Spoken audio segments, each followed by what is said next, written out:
Hey everybody, welcome mermaids and guests. So let's turn this music down a little bit. I'm gonna do another instructed yoga sesh.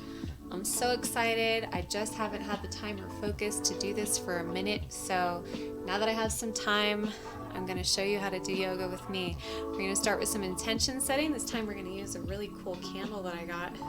And I got it at the thrift store, so if it drips, it's gonna go everywhere, which is fine with me. So, I always like to start with intention setting, and some people call this prayer, and some people just call this meditation. And my intention is that a very special mermaid would really enjoy doing this yoga with me. And then for ambiance, and because there is a bug in here and I would like him to go to sleep, we're going to light some incense. There is nothing interesting in my house for bugs, so they usually don't stay very long.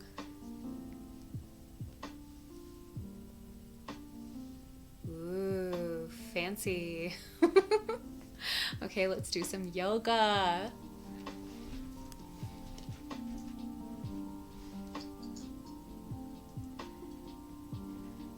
Okay, we're gonna start standing once again. I'm actually gonna take this camera up just a little so you can see me a little better. And we're gonna start in a standing pose, but from what I understand, while we were practicing tree pose, two of us who cannot balance in tree pose were actually holding on to each other in the dance of the tree pose. So what I'm gonna ask you to do is go to the nearest thing to you that you can place one finger on. Don't place more than one finger. So if I'm going to balance on this shelf right here, I'm just going to place one finger on it. And what we're going to do, instead of bringing it up into tree pose with our finger balanced, is we're going to cross our heel over the top of our leg. And with our finger balancing, we're going to bend at the knee as far as we can go, getting a nice stretch into the hips. And if we can balance in this, it's nice to bring our palms together. Or I've even seen people kind of grip their leg and go deeper into it. Okay, let's do that leg again. One finger balance if we need it. And then let's say you remove your finger from whatever you're balancing on. Now connect your finger to your thumb and think balance. And from now on, when you connect your finger to your thumb, you will feel balance. That was my kneecap. Other leg. Doesn't matter which leg we do first, we just switch. So maybe you're touching your finger to something else. And bending at the knee. It's okay if you move around a little bit in it.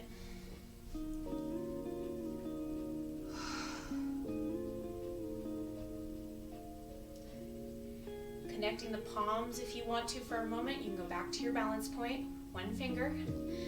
And then when you feel balanced in that, connect your finger to your thumb and say, balance. We're gonna do this leg again, shake it out. Sometimes balance becomes more about strength. I walked like 5 miles today, so I'm very tired. Balance.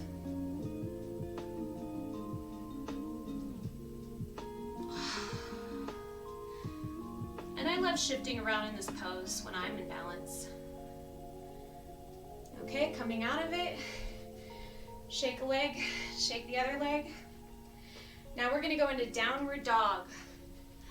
Palms straight to the floor, heels touching the floor. Take a moment to allow your palms and your heels to connect to the floor. And then respectively, allow all 4 corners of your feet and all 4 corners of your hands to sink into the floor in what we call grounding. Now we're going to do something much different from what we did last time. I'm gonna let you watch me do it from the side first.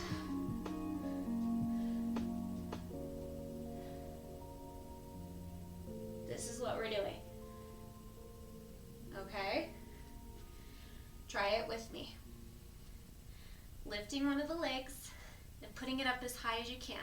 If you're here, that's fine. If you're up here, like me, that's better. Now the line you want, the energy is traveling from your toe that's in the air through your palm on the same side that's on the ground. And that's going to be as straight a line as you can get.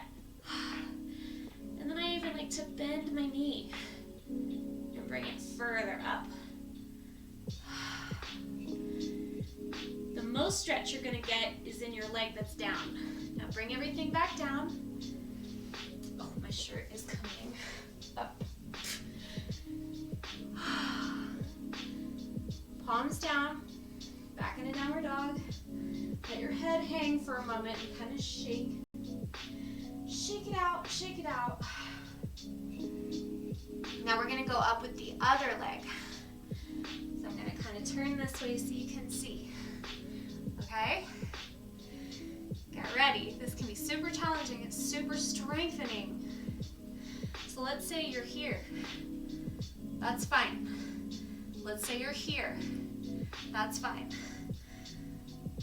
Let's say you're here. That's fine. So the energy is going through this hand, through this foot. The lifted foot and the same side hand are cooperating to create a line. And then you can even bend the knee to deepen that stretch. Whew. Down slowly. Back into downward dog. And I like to take my weight back to my heels. Pull my fingers. And then we're going to go into bear pose. So we get up on our fingertips and our toes. We bring our shoulders up toward our fingertips. It's the cat-cow of downward dog. And then we push back into our heels, arching the back, up onto the fingertips, up onto the toes, as high as you can go on your toes. Engaging those abs and arching the back outward. And then from here, I like to grab the back of my heels and pull through. Now, let's say you're not all the way to your heels, because you're not that kind of person. Maybe you just grab your calves and you're just here going, this is fine for me.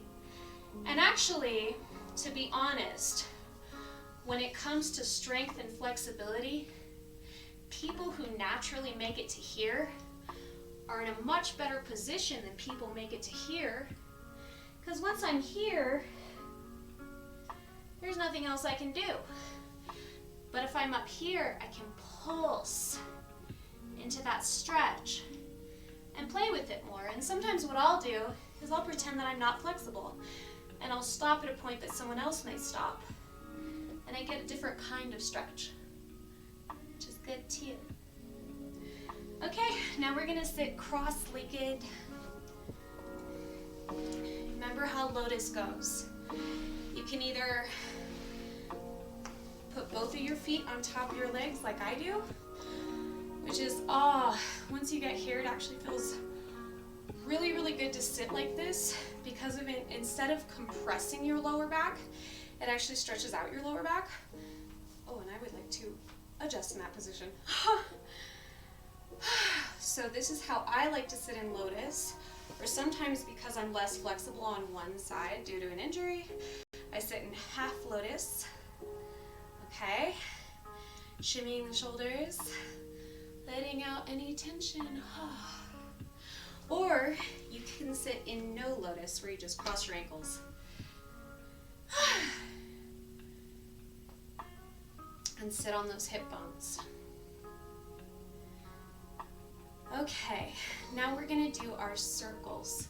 We're gonna do our Kundalini breathing. So it goes, breathe in the ocean, Ha. Breathe out the sky. Breathe in the ocean, nice big circle. Breathe out the sky, going all the way back. Breathe in the ocean. Breathe out the sky and feel welcome to shift around on your hips and allow your hips to follow your movement. The reason a lot of yoga instructors have issues with their pelvis is because they don't allow their hips to naturally follow their motion. They want to break their hips away from their back. We don't. Breathing in the ocean and breathing out the sky, we want to allow our pelvis, breathing out the sky, to follow the rest of our motion. Breathing in the ocean, breathing out the sky. Let's do small circles in the same direction. Breathing in the ocean, breathing out the sky, breathing in the ocean, breathing out the sky, breathing in the ocean, breathing out the sky. Breathing in the ocean, look up, breathe out the sky. Oh Lord, I'm stuck. Now let's go the other way. Breathing in the ocean, breathing out the sky, allowing your pelvis to move with you. Breathing in the ocean, even like leaning back and holding onto your knees, breathing out the sky. Breathing in the ocean, full range of motion. Activate your abs, breathing out the sky. Breathing in the ocean, breathing out the sky. And now little circles, breathing in the ocean, breathing out the sky, breathing in the ocean, breathing out the sky, and breathing in the ocean, and breathing out the sky. Turn your palms up on your knees and take a moment to feel the after effects of that breathing exercise all the way down your spine. Grounding through our hip bones, imagining energy flowing through the top of our head, down through our hip bones, into the floor. Nice relaxed feeling. Okay, take one of your elbows and place it on the floor. Now take your other elbow and place it on the floor. That's the range of motion we're looking for in this stretch. So we're going to go up and over, placing our elbow on the floor. And you can either do an arch, or sometimes I flatten my hand and do a very straight line. That I arch out of the straight line. So yes, you want your stretches to arch in, but the easiest way to get that is to go straight and then stretch into the arch. Lengthening. Round the front. Beautiful. Okay, other side. Nice straight arm, reaching up, lengthening, and then arching over that stretch with our elbow on the ground. Maybe you can't get your elbow on the ground and you're just going, okay, this is where my body wants to move to. Let's try that. Let's just go, and goodness gracious, that threw my ribs. Making those stretches less intense, right? Maybe just a palm on the ground. Nice, beautiful. Okay. Now I think we should, let's place our feet directly in front of us. Let's wiggle out the knees, no locking the knees. Keep the knees bent. Grab your feet. Sometimes I like to bend my knees into stretches that are more intense with straight legs, because bending the knees can actually bring a deeper stretch into your lower back. And it's a more natural way for the body to move anyway. Not that I have a naturally moving body. Bending the knees, kind of rolling side to side, shifting. And then what I do is I hold my toes and I point my toes with my fingers attached to pull my arms out of their little sockets. And then if I engage my shoulders by rolling them up and throw it in my entire upper back, it goes pop, pop, pop, pop. Oh yeah. Goodness gracious. My back went in. It felt really good. Okay, take a moment. Okay, now we're gonna do cat-cow. Tabletop position. All the boys are like, all right, it's a good part. So flat back on top, arching under, going up under your fingertips to intensify the stretch between your shoulders. Little key. Up to ugly butt, cow. Arching the back way up. And then grinding through the palms underneath, key, kitty cat, up on the fingertips. And then up into ugly butt cow, continuing on those fingertips to get nice length. Dropping your head, dropping your pelvis underneath. You can even engage your abs like, oh. And then back under, engaging your back. Now we're gonna go into plank. Hold it, because it's good for you. Yes, queen. Okay, flipping to the tops of our feet. Fins, feet, whatever your feet nouns are, and shifting into that stretch of our lower back. Now we are going to intensify this one more. So we're going to bring the feet back and up and the hands forward. And hold that one. Why? Because it's difficult that way. That's why. Okay. Now we're going to switch the hands back, placing your palms toward your legs and lifting your chest up. And then we're gonna grab our ankles and do a crazy stretch. Pulling the chest up, pulling the shoulders back to the ankles. And sometimes I like to just sort of rock around in this one and breathe. Okay, now we're gonna go back into child's pose. So one more of these. Up with the hips, straight back, letting the arms drag. Forehead on the ground. Let's just hold this one for a moment because it feels so good.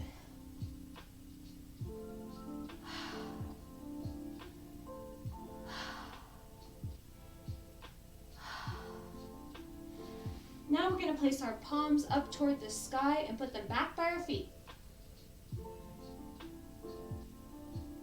to allow an even deeper stretch between the shoulder blades.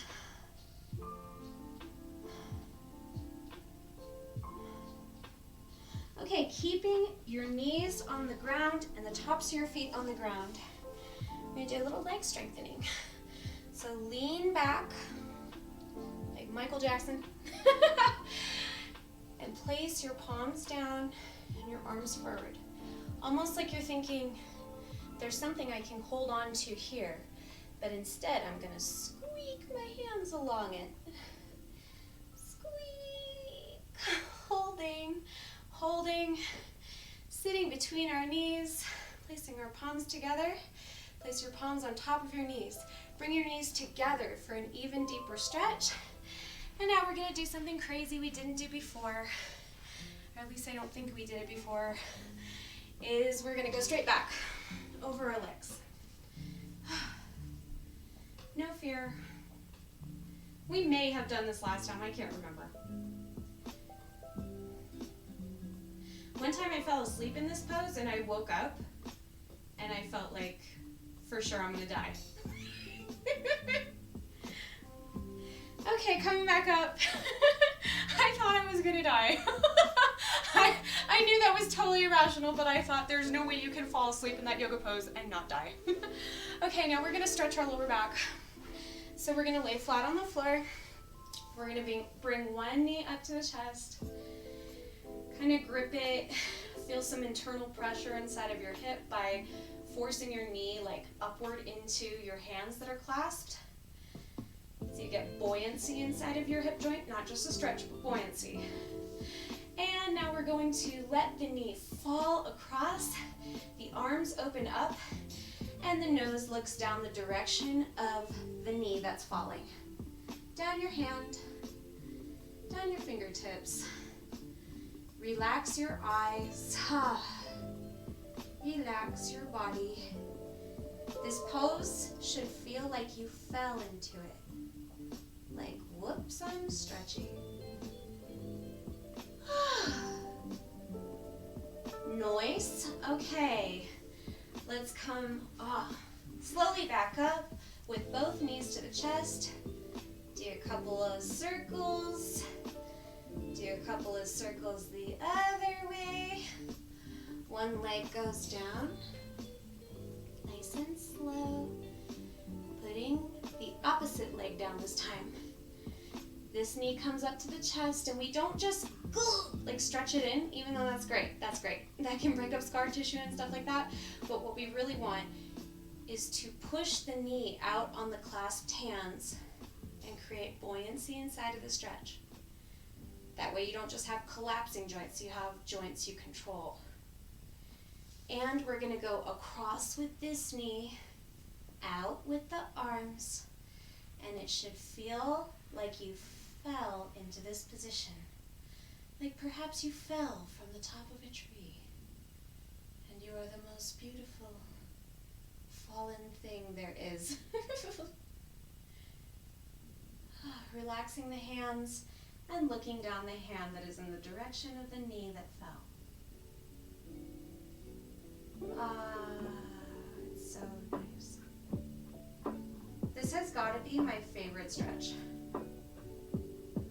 Some people do it with both of their knees. I like to do it with one. Go ahead and breathe into it. Nice. Bringing the knees up. Yes, queen. Bring the knees up. And now we're going to roll kind of back and forth on our hips in a relaxed sort of way. In a I don't give a fluff sort of way. A fluff is definitely not what we have ever given. Now we're going to go up into boat pose. This is going to look weird as hell. It's going to feel terrible too. So open up your hands like, hi world, I own you. I've actually got a map of the world right here, so it's kind of like, hello.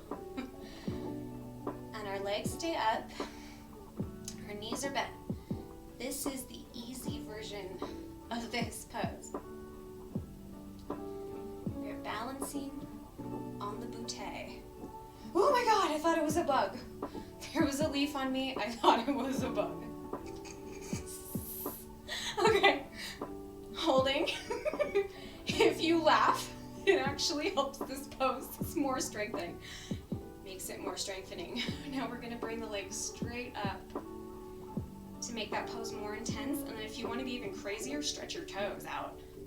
Ew. Nice wide arms. Holding the legs up. Going back into this bent knee thing. You're probably like, If you don't have strong abs, this can really hurt, but it gets easier more quickly than you think. Okay. Now we're gonna do, I can't tell how much time we have, but we're gonna do the rudiment for crow pose before we do Savasana. Yes. Oh my gosh, guys, look. Quick note, while you're relaxing from that pose we just did, this is a non-drip candle, which I just feel is in alignment with some of my intentions. So now we're gonna do the rudiment for crow pose. First, I'm gonna show you crow pose. Maybe do one of these where we press our pelvis off of our lower back. Boy, my back just went in, that was nice. You can do an arch up with your head up, and then back flat with your head down. Arch up with your head up, back flat with your head down, dropping the pelvis, relaxing into this pose. Sometimes I pulse into this pose because I get weird pops. I get all the pops. Up in the back, up in the spinal cord. It's like, okay, so this is what crow pose looks like. You're not gonna do crow pose today. I'm gonna show you what we're going for. Little bit wider than I would do for a headstand. Knees balanced to the back of my elbows. And then I'm up into crow pose, totally almost went over the top. I'm looking up, balancing on my hands. We're not gonna ask you to do something insane like that. Why would I ask you to do that? So we're gonna do some things that'll help you get into crow pose. So first, Bringing a knee up, bringing a leg flat.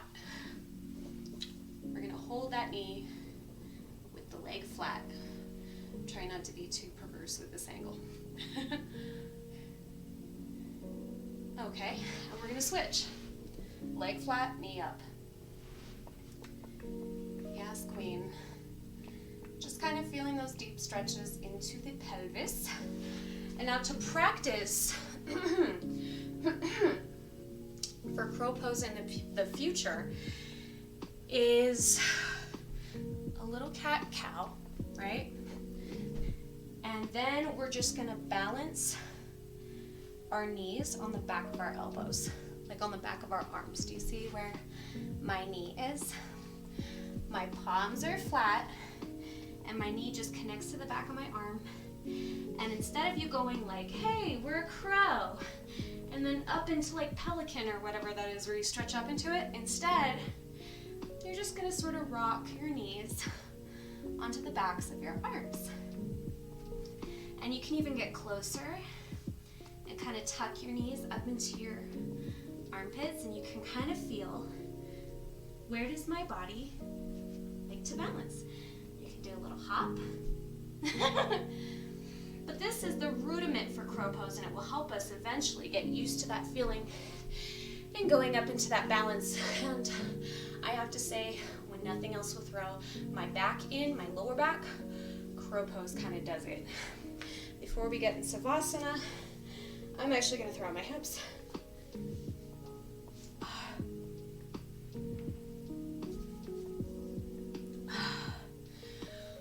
Okay. You know, one more thing before we get in Savasana. Boom, across. Boom, across. Because I don't want our shoulders to be locked up from crow. And now we're gonna lay in the most important and the most desirable yoga pose of them all. Savasana means dead man. So literally pretend like the end has occurred and you just want to lay there. Bring your shoulder blades together if you want to open up your heart, like you took one last like and let go of your ankles, let go of your knees, let go of your pelvis, let go of your hips. Let go of all the muscles in your lower stomach. I hold on to those really hard for no reason. Let go of the muscles behind your sternum and your ribs. Okay? Let go of the muscles inside of your chest. Let your heart relax. Okay, let inside of your shoulder blades relax. Let these muscles up here relax. These are called traps. I have an acupuncturist who does Chinese acupuncture, and she likes to just drive needles into those to get me to relax those. Wouldn't you just rather relax them? Relax your elbows, relax your arms, relax your wrists, relax your hands. Relax every single fingertip. You can connect your thumb to your first finger on both hands and make balance. Relax your neck. Relax your face. Relax your eyeballs. Relax the spot between your eyes. Relax your eyebrows. Relax the top of your head and imagine all of your hair is relaxing as well. It makes me want to take this clip out.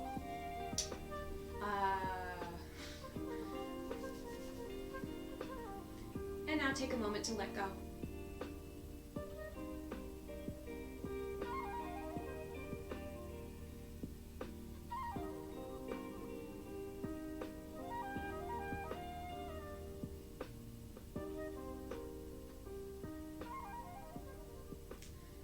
Guys, I would recommend if you would like to stay in Savasana that you totally do. That you totes just stay here chilling, melting into the ground, melting. But if you've got other things to do, that's okay too. Guys, don't forget to hydrate. Don't forget to drink water after yoga sesh because it can be so dehydrating because you actually do more than it feels like you're doing. Thank you everyone so much for joining me. Looks like we did exactly 30 minutes. Yes, that's perfect. I love y'all. Thank y'all mermaids for joining me and guests as well.